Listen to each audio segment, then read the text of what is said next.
Salut les amis, la famille, bienvenue dans cette nouvelle vidéo.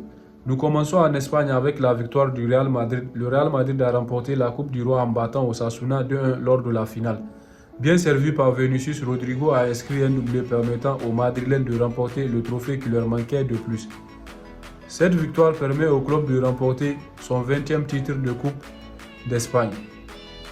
9 ans après son dernier sacre en 2014, comme à son habitude, As a mis en avant dans ses gros titres la victoire du Real Madrid et la performance exceptionnelle du duo Vinicius Junior et Rodrigo. Le journal parle également de la déclaration du président du Real Madrid, Florentino Pérez, qui a clarifié la situation de Carlo Ancelotti, affirmant qu'il avait encore un an de contrat et que le club est satisfait de lui.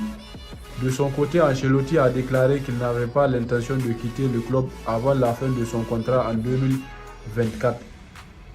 La fédération brésilienne, qui avait envisagé de recruter Ancelotti pour diriger la Seleção, pourra donc chercher un autre entraîneur pour prendre les rênes de l'équipe nationale brésilienne.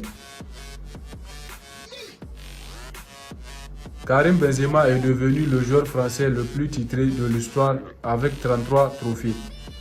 Eduardo Camavinga, âgé de 20 ans, est devenu le plus jeune joueur du Real Madrid à remporter 6 trophées après la victoire en Coupe du Roi de samedi.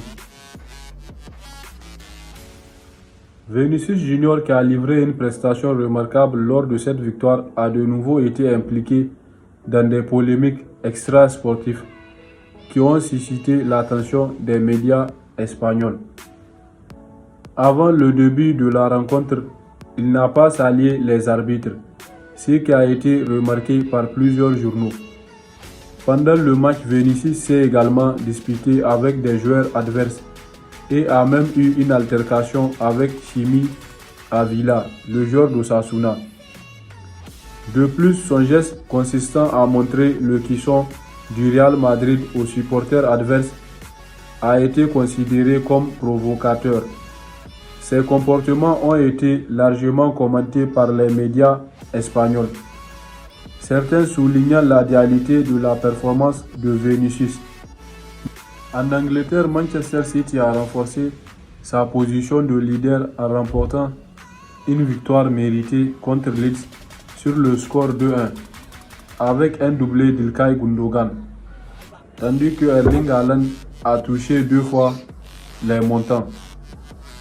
City a maintenant remporté 10 matchs consécutifs avec 4 points d'avance sur leur dauphin Arsenal. L'équipe de Pep Guardiola est en bonne position pour remporter le titre. Arsenal devra faire attention lors de son prochain match cet après-midi dimanche face à Newcastle, actuellement 3e du championnat, s'ils veulent continuer à espérer remporter le titre. Après une série de 6 défaites consécutives, Frank Lampard a finalement enregistré sa première victoire depuis son retour en tant qu'entraîneur de Chelsea. Les Blues ont réussi à battre Bournemouth sur leur terrain 3-1.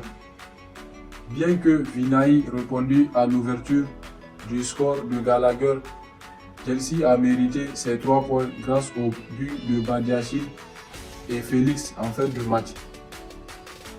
Avec cette victoire, Chelsea se positionne à la 11e place du classement, s'éloignant de la zone de relégation.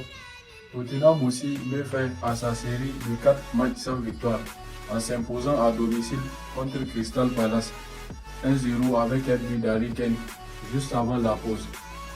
Ce but permet à l'attaquant anglais de 29 ans de marquer son 209e but en Première Ligue, dépassant ainsi Wayne Rooney 208 buts et devenant le deuxième meilleur buteur de l'histoire du championnat d'Angleterre depuis sa création.